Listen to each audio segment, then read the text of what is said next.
Salut les mécamaniacs, aujourd'hui on va voir comment ouvrir ou fermer ton Alfa quand t'as plus de batterie.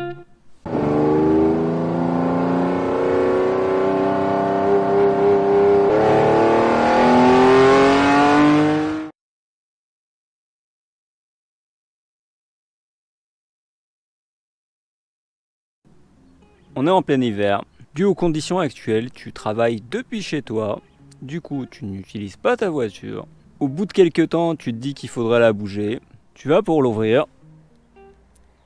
et là, il se passe rien. Donc on va voir quoi faire pour ouvrir et fermer le véhicule dans ces cas-là. Donc en premier lieu, la porte. Donc je pense que beaucoup d'entre vous savent déjà ça. Donc tu appuies ici, et tu tires. Et tu as une clé de secours.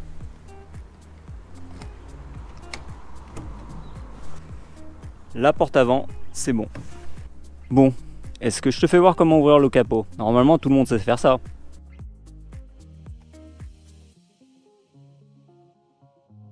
Bon, je vais te faire voir quand même.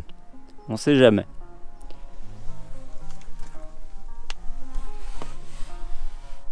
Donc, ici tu as une manivelle. Tu tires dessus. Ensuite, il existe deux systèmes d'ouverture selon l'année de ta voiture. Donc ici on est sur une phase 1, donc tu as un loquet comme ça à tirer. Donc tu le tires et tu lèves le capot. Donc si ça vient pas, tu peux bouger le capot un peu de haut en bas, voilà. Et c'est ouvert. Sur une phase 2 c'est un peu différent. Tu as un loquet comme ça qu'il faut pousser vers le haut. Tu le pousses vers le haut et tu ouvres le capot. Pour ouvrir la portière arrière, qui est actuellement bien fermée, il suffit de passer par l'intérieur.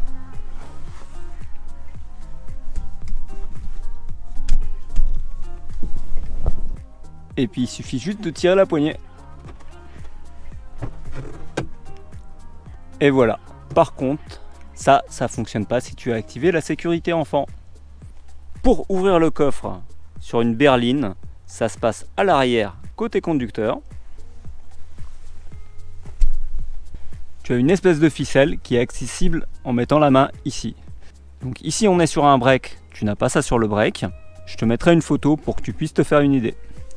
Si tu as un break comme moi, il te faudra rabattre la banquette, ramper dans le coffre et activer cette pièce là afin d'ouvrir le coffre.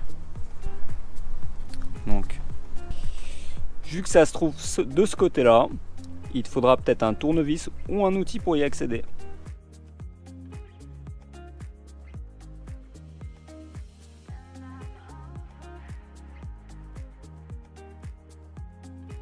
Pour refermer le coffre et le verrouiller, rien de bien compliqué.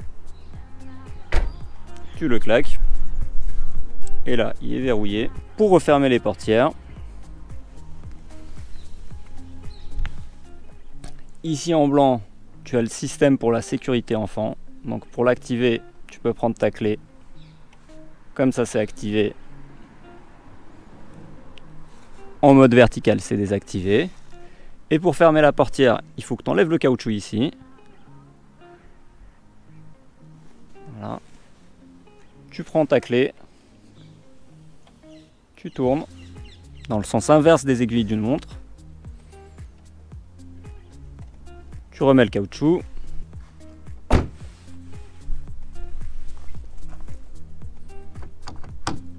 Et là, c'est verrouillé. Pour la porte passager, c'est pareil, tu pourras l'ouvrir de l'intérieur. Donc là, je l'ai déjà fait.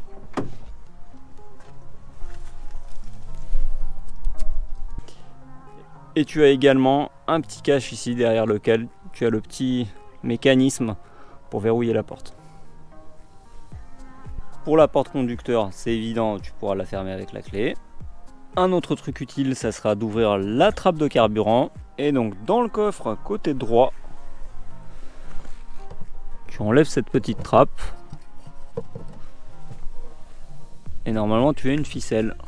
Et donc pour ouvrir la trappe, il suffit de tirer dessus un peu. Et maintenant tu peux ouvrir la trappe. Et le loquet qui maintient la trappe, il se trouve là. Là tu peux voir comment il bouge. Donc en tirant sur le fil, tu tires sur ce truc là. Et puis tant qu'on en est là, je vais te parler des chargeurs de batterie que moi j'utilise. Donc tu as celui de gauche qui est un Autobest qui est disponible à peu près dans tous les centres auto. Donc celui-ci, ça doit faire pas loin d'une dizaine d'années que je l'ai. C'est assez gros, c'est encombrant, c'est pas forcément peu cher. Je saurais plus te dire exactement le prix que je l'ai acheté comme ça fait longtemps. Donc ce type de chargeur à transfo classique, ça fonctionne. Mais celui-là, malgré sa grande taille, il ne charge que à 4 ampères. Pour te donner une idée, la batterie sur cette voiture-là fait 72 ampères. Pour ma part, le fait que ça charge assez longtemps, ça me pose pas trop de problème parce que tu peux toujours laisser charger une nuit. Sauf qu'avec ce type de chargeur, tu n'as aucune sécurité et donc a priori, il faut rester à pas trop loin de la batterie au cas où. Du coup, j'ai voulu trouver une solution un peu plus pratique. Donc j'ai acheté ce chargeur Noco. C'est une marque réputée, ça fait un petit moment que j'utilise ça et je peux parfaitement te recommander ça. Donc il se présente comme ça, il est tout petit. Le premier avantage que moi j'y vois, c'est qu'il gère la charge automatiquement. Donc tu peux le brancher, tu peux le laisser 2 jours. Au moment où la charge sera terminée, il va s'arrêter automatiquement. Il va même à la fin se mettre dans un mode pour optimiser la batterie. De plus, ce type de chargeur, ça charge les batteries classiques, mais également les batteries un peu plus modernes de type AGM et lithium.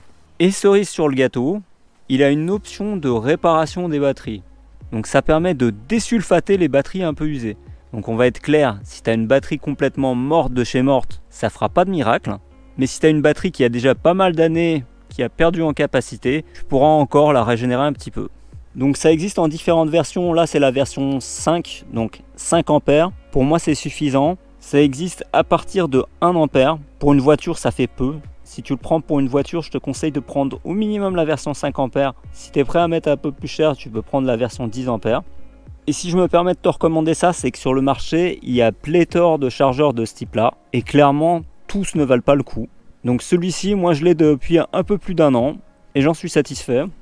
Ça m'a entre autres permis de redonner un coup de boost à la batterie Varta qui est dans ce véhicule-là, qui était déjà un peu fatiguée, mais qui du coup me sert encore depuis.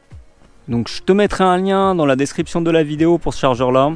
C'est en aucun cas un placement de produit. C'est un produit que j'ai acheté de ma poche il y a 1 an.